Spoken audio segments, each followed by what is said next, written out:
حضرت ابو ہریرہ نے اپنی پگڑی کھولی اور امام حسین کے پیر صاف کرنے لگے. پیر. حضرت امام حسین نے قدم پیچھے کھینچے اور کہا آپ کیا کر رہے ہیں, آپ بزرگ ہیں, میں تو جوان ہوں, یہ کیا کر رہے ہیں؟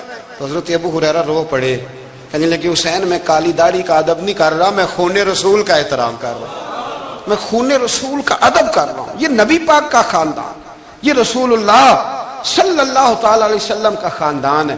اس خاندان نبوت کا اکرام کرنا, ان کا احترام کرنا, ان سے پیار کرنا, ان کی قدر کرنا, ان کے لیے اپنے دل میں آنکھوں میں عزت رکھنا, ان کے لیے شفقت کے بازو کھولنا, یہ چیز اللہ کو بھی راضی کرتی ہے, اللہ کے رسول کو بھی راضی کرتی ہے.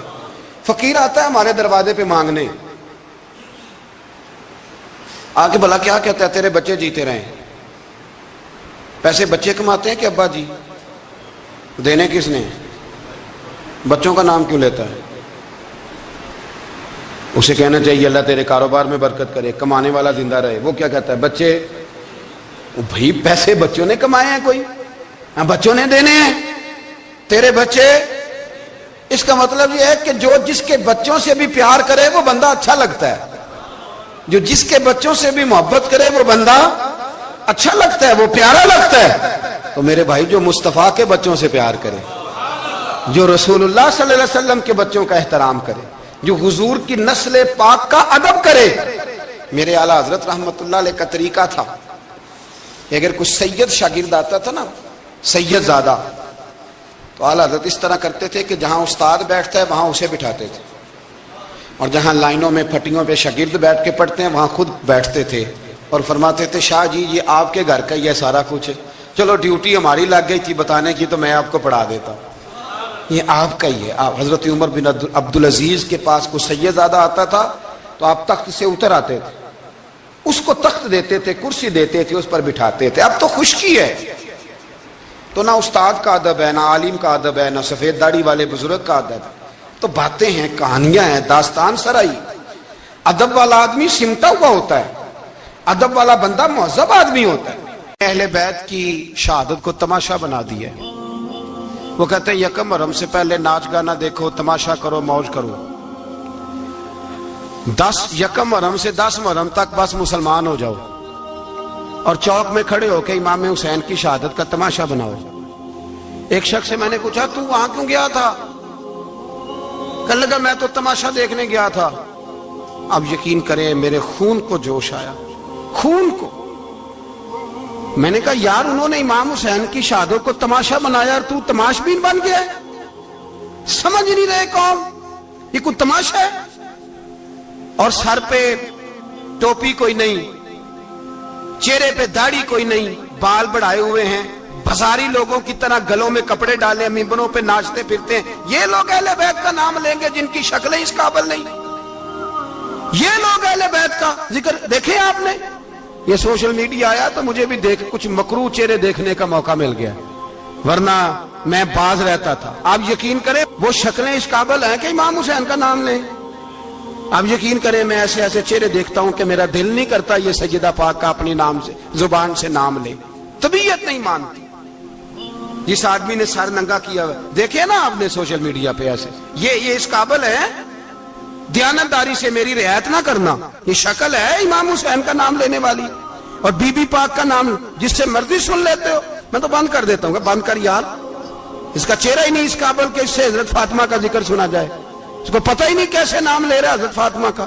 کچھ نعت خواہ ہیں وہ ناچ ناچ کے حضرت فاطمہ کا ذکر, شرم کرو. پتہ ہی نہیں کس کا نام لے رہے ہو, پتہ ہی نہیں کس کا ذکر کر رہے ہو.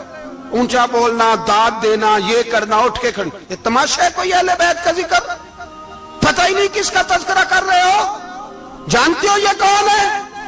صبح قیامت میرے نبی پاک علیہ السلام نے فرمایا رب حکم دے گا قیامت کے دن, ولی, نبی, غوث, کتب, ابدال آنکھیں بند کرے, نظریں جھکائے, سر جھکائے, یا اللہ کیا ہونے والا ہے؟ فرمایا محمد کی بیٹی فاطمہ کی سواری گزرنے والی ہے, رسول کی شہزادی گزرنے والی ہے, نظریں جھکاؤ. پتہ ہی نہیں یہ کون ہے, کس کا ذکر کر رہے ہو, اور ناچتے پھرتے ہو, خبر ہی تمہیں. میرے دادا مرشد مفتی اعظم ہند مولانا مصطفیٰ رضا خان اعلیٰ حضرت کے چھوٹے بیٹے, ان کا ایک مرید اپنے کسی دوست سے کہنے لگا میرے پیر مفتی اعظم ہیں. اس نے کہا تم سنیوں کا طریقہ ہے جس کو بناتے ہو اعظم ہی بنا دیتے ہو, امام تو اعظم, اعلیٰ حضرت تو اعلیٰ حضرت, مفتی تو مفتی ہے, تمہارا طریقہ ہے. اس نے کہا نہیں میرے پیر واقعی بڑے عالم ہیں. اس نے کہا میں جاؤں گا ایسا مسئلہ پوچھوں گا تیرے پیر کو جواب ہی نہیں آئے گا. وہ ساتھ لے گیا. جب سرکار مفتی اعظم کی خدمت میں, اعلیٰ حضرت کے بیٹے وہ بھی چھوٹے والے, تیری نسل پاک میں ہے بچہ بچہ نور کا, چھوٹے بیٹے اعلیٰ حضرت کے. بیٹھک میں بیٹھے تھے تو وہ آ گیا اعتراض کرنے والے کو لے کے, آپ کا مرید پوچھ لے جو مسئلہ پوچھنا ہے. بیٹھک کے 2 دروازے تھے, ایک بار کھلتا تھا ایک گھر میں. بیٹھے سلام کلام کے بعد کیسے آئے ہو, کہا حضور یہ کوئی بات پوچھنا چاہتا ہے. اور وہ رستے میں کہہ رہا تھا میں ایسا سوال پوچھوں گا تیرے پیر کو جواب ہی نہیں آئے گا. رستے میں یہ باتیں کرتا آ رہا. کہا پوچھو. اس نے پوچھا, کہنے لگا جی بتائیے نبی پاک علیہ السلام کی 4 بیٹیوں کے نام کیا ہیں. تو مفتی اعظم ہند اٹھے, جو دروازہ اندر کھلتا تھا اس کمرے سے اندر چلے گئے. وہ اعتراض, تنقید آسان ہوتی ہے, تعمیر مشکل ہوتی ہے, اعتراض لوگ فٹافٹ کر لیتے ہیں. کہنے لگا تو تیرے پیر کو تو 4 بیٹیوں کے نام نہیں آتے, وہ کتاب دیکھنے چلے گئے, وہ تو دیکھ کے بتائیں گے, ان کو تو نام نہیں یاد. پر کیا کرے, فاضل بریلوی کا کمال ہی بڑا انوکھا ہے. یہ رضا کے نیزے کی مار ہے کہ ادب کے سینے میں غار. اعلیٰ حضرت کا رنگ ہی کچھ نرالا ہے. شہزادہ اعلیٰ حضرت واپس آئے, سر پہ امامہ ہے اور داڑھی سے پانی کے قطرے گر رہے ہیں, اور آ کے کھڑے ہوئے تو فرمانے لگے میں وضو کرنے گیا تھا, میں نے نبی پاک کی بیٹیوں کے نام کبھی بغیر وضو کے زبان سے ادا ہی نہیں کیے, میں وضو کرنے گیا تھا. وہ شخص کہنے لگا حضور وضو کے ساتھ, تو آنکھوں میں آنسو آ گئے. فرمانے لگے تمہیں کیا بتاؤں وہ کس پاک گھرانے کی شہزادیاں ہیں. رو پڑے. کہنے لگے میرے تو باپ کا عقیدہ ہے کہ تیری نسل پاک میں ہے بچہ بچہ نور کا, تو ہے عین نور تیرا سب گھرانہ نور کا. میرے میں کیا کروں, مجبوری ہے. ہمارے بزرگوں نے اہل بیت کی محبت کا یہ رنگ پیش کیا ہے. میرے اعلیٰ حضرت رحمت اللہ علیہ, اب موضوع نہیں تھا, بات کہیں اور نکل جائے گی, عنوان بھی بیان کرنا ہے. پالکی میں بٹھا کے لے جایا جا رہا تھا, ڈولی ہوتی تھی, پالکی میں بٹھایا جاتا تھا علماء کو. جس طرح بچیاں ڈولی میں بٹھا کے, تو ہندوستان میں ایک رواج رہا کہ علماء کو لوگ پالکی میں بٹھا کے کندھوں پہ اٹھاتے تھے, 4 مزدور وہ ڈولی پالکی اٹھایا کرتے. اعلیٰ حضرت کو بھی اٹھا کے لے جایا جا رہا ہے. فاضل بریلوی نے فرمایا رکھ دو نیچے. نیچے رکھا تو فرمانے لگے تم میں سیدزادہ کون ہے. حضور کیا ہوا. فرمانے لگے مجھے رسول اللہ کے خون کی خوشبو آ رہی ہے, مجھے خالص خون کی خوشبو آ رہی ہے. چپ کر گئے 4 مزدور. آپ نے فرمایا تمہیں قسم ہو رسول پاک کی, بتاؤ تم میں سیدزادہ کون ہے. تو ایک کمزور شخص اٹھا, کہنے لگا حضور مزدور سے مزدوری لینی چاہیے, ذات برادری نہیں پوچھنی چاہیے. اعلیٰ حضرت نے فرمایا شاہ جی یہ آپ نے کیا کیا, مجھے ہی کندھوں پہ اٹھا لیا. لاکھوں لوگوں کا پیر اور ہزاروں مشائخ اور علماء کی آنکھوں کی ٹھنڈک, بریلی کے امام جن کا قلم اٹھے تو وقت کے بڑے بڑے سورما گردنیں جھکا دے. اعلیٰ حضرت رحمت اللہ تعالی علیہ پہلے تو اپنی پگڑی اٹھا کے پیروں میں بچھائی, کہنے لگے تیرے نانے کے نام پہ کھایا ہے, تیرے ہی کندھوں پہ چڑھ گیا ہوں, واسطہ مصطفیٰ کا مجھے معاف کرو. تو شہزادے نے پگڑی اٹھائی, کہا حضرت ایسے تو نہ کیجیے. فرمایا نہیں ابھی میرا دل راضی نہیں ہوا. پھر اس شہزادے کو اعلیٰ حضرت رحمت اللہ علیہ نے پالکی میں بٹھایا. شہزادہ سیدزادہ مزدور ہے, بظاہر پڑھا لکھا نہیں, غریب ہے, ان کو پالکی میں بٹھایا اور فرمایا ایک طرف سے میں اٹھاؤں گا, ایک طرف سے میرا بیٹا حجت الاسلام حامد رضا اٹھائے گا, ایک طرف سے ملک العلماء مولانا ظفر الدین بہاری بخاری کی شرح لکھنے والا اٹھائے گا, ایک طرف سے فقہ حنفی کا انسائکلوپیڈیا بحر شریعت لکھنے والا مفتی صدر الشریعہ مولانا امجد علی اعظمی اٹھائیں گے. چاروں نے جب اٹھایا وہ جا رہے تھے تو مولانا حسن رضا فاضل بریلوی فرما رہے تھے بے ادب گستاخ فرقوں کو سنا دے اے حسن, بے ادب گستاخ فرقوں کو سنا دے اے حسن. یوں کہا کرتے ہیں سنی داستان اہل بیت, یوں کہا کرتے ہیں سنی داستان. مولایا صلی وسلم دائما ابدا علی حبیبک خیر الخلق كلهم مولاي صل وسلم دائما أبدا على حبيبك خير